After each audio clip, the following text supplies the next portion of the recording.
더 솔저스가 알파팀이 승리하며 막을 내렸습니다. 방송의 내용도 흥미로웠지만 여러가지 비하인드들도 있다고 하는데요. 먼저 더 솔저스는 아직 끝나지 않았습니다. 시즌1만 막을 내린 상태인데요. 1화 프롤로그만 봐도 시즌1은 대한민국 최강 특수부대 연합팀을 선발하는 것이고, 시즌2는 아시아 태평양 국가대표팀과 결어 시즌3에서 전세계 최강팀을 가리는 프로젝트라고 적혀 있습니다. 또 마지막 10화에서 이창중 팀장이 우리 끝난 거 아니야. 계속 만나야지.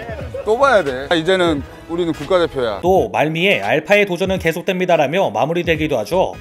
벌써 기대되는데요. 그리고 방송에서는 제대로 나오지 않았지만 부상을 당한 참가자들이 여럿 있습니다. 추보연대원은 장애물 달리기 미션에서 외줄 타기를 하다 떨어졌는데 이때 손에 화상을 입어 붕대를 감기도 했고, 송병석 대원은 딥탱크 미션을 하다 넘어져서 좌측 8, 10, 11번 늑골이 골절되기도 했습니다. 그럼에도 끝까지 촬영에 임했던 것이죠. 가짜 사나이로 유명세를 얻은 로건이 출연 제의를 받은 적이 있다고 합니다. 참가자가 아닌 팀장으로서 제안을 받았었지만 타 팀장들의 스펙과 비교하면 자신이 하기에는 무리가 있다며 거절했다고 하는데요. 그러자 참가자로 다시 제안을 받았다고 합니다. 하지만 어깨 수술과 자신의 몸 상태가 좋지 않아 또 거절했다고 하는데요. 그럼에도 제작진은 로건과 같이 하고 싶다며 사회자 역을 제안했고 이를 수락했지만 SBS 측에서는 사회는 연예인이 해야 된다며 김상중을 출연시켜서 바로 포기했다고 합니다.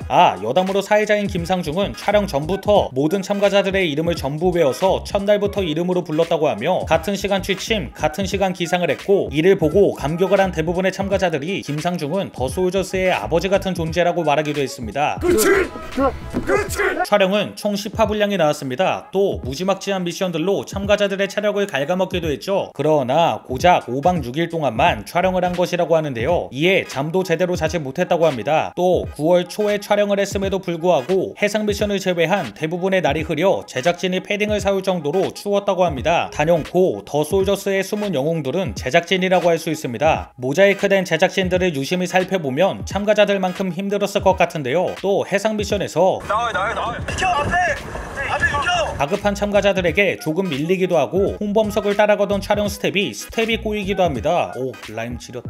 대부분의 참가자들이 입을 모아 가장 힘들었다고 한 미션은 산악구보 미션이라고 합니다. 든든한 밥차와 간식들이 많았지만 촬영 장소를 보고 딱 봐도 힘들 것이라 예상이 돼서 밥도 잘 들어가지 않았다고 하는데요. 더불어 무삭제판에서는 가끔 참가자들의 욕설이 들리기도 하죠. 그리고 김호정 대원은 정상에 도착한 뒤 너무 힘들어서 이건 너무한 거 아니냐 라며 소리를 질렀다고 하네요.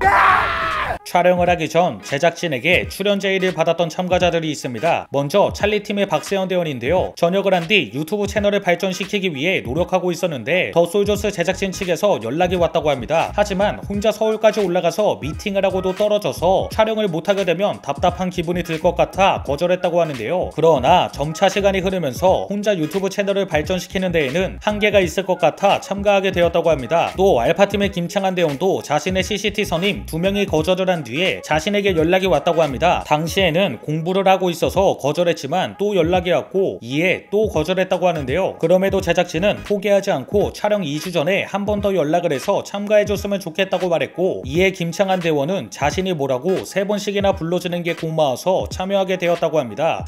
오, 삼고초려. 팀장을 제외하고 가장 나이가 많은 홍범석 대원은 더 솔저스뿐만 아니라 강철 부대에서도 연락이 왔었다고 합니다. 그러나 부대를 대표해야 한다는 부담감에 거절했다고 하는데요. 더 솔저스를 나오게 된 이유는 주변 선후배들이 출연을 하라며 연락이 너무 많이 와서 자신감을 얻고 출연하게 되었다고 합니다. 3화 팀 선정 장면을 보면 홍범석 대원이 107 이창준 팀장님을 고르겠습니다.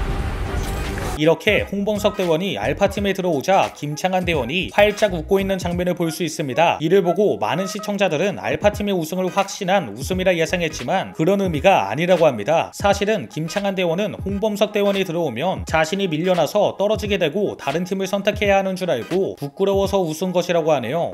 그리고 본격적인 촬영을 하기 전에 한 기차역에서 참가자들이 모인 적이 있었다고 합니다. 이때 김호정 대원이 추보연 대원을 보고 여군인 줄 알았다고 하는데요. 그래서 당시에 이렇게 더 솔저스가 강철 부대를 잡으려고 여군까지 섭외했구나, 스케일이 엄청 크다 라고 생각했다 합니다. 또 김호종 대원은 자신이 머리가 길어서 방송에서 나름 주목을 받을 수 있을 거라 생각했는데 추보현 대원이 남자인 걸 알게 된 후 포기했다고 합니다. 그래도 이걸로 많은 이목을 끌기도 했죠. 이 단체 사진을 보면 타 참가자들이 송병석 대원을 바라보고 있는 걸 알 수 있습니다. 이러한 이유가 있는데요. 왜인지는 모르겠지만 송병석 대원은 카메라만 들이밀면 얼음이 된다고 합니다. 이게 너무 웃겨서 다들 이렇게 바라보고 있는 것이라고 하네요. 또 고인호 대원은 촬영장에서 참가자가 아닌 방송 관계자로 오해를 받은 적이 있다고 합니다. 인터뷰 장면을 찍기 위해 메이크업을 받고 있었는데 메이크업 실장이 다가와서 관계자분이 왜 여기서 메이크업을 받으세요? 라고 했다 하는데요. 제작진 중에 비슷한 사람이 있었던 것 같습니다. 마지막 화 배틀필드 미션에서 김영한 대원이 포크레인 유리창을 부수는 장면이 나옵니다. 이 때문에 손에서 피가 났고 결국 피를 흘리는 상태로 미션에 임했다고 하는데요. 이렇게 유리창을 부순 이유는 제작진이 무조건 부비트랩에 걸리게끔 설정해놔서 부비트랩을 피해 미션을 진행할 수 있는 방법이 유리창을 깨는 것뿐이었다고 합니다. 하지만 제작진은 이를 예상하지 못해 크게 당황했다고 하는데요. 실제로 촬영 장소와 포크레인은 촬영을 위해 빌렸던 것이라 다음날 원래 주인에게 엄청나게 혼이 났고 제대로 배상을 다 해줬다고 합니다. 그리고 우승팀을 위한 상품이 있다고 합니다. 아쉽게도 아직까지는 밝혀지지 않은 상태인데요. 조만간 누군가가 알려주지 않을까요? 이렇게 더 솔저스 시즌1 비하인드에 대해 알아봤습니다. 이제 알파팀은 국가대표가 된 것과 다름없는 것 같은데요. 시즌2도 굉장히 기대됩니다. I like Korea.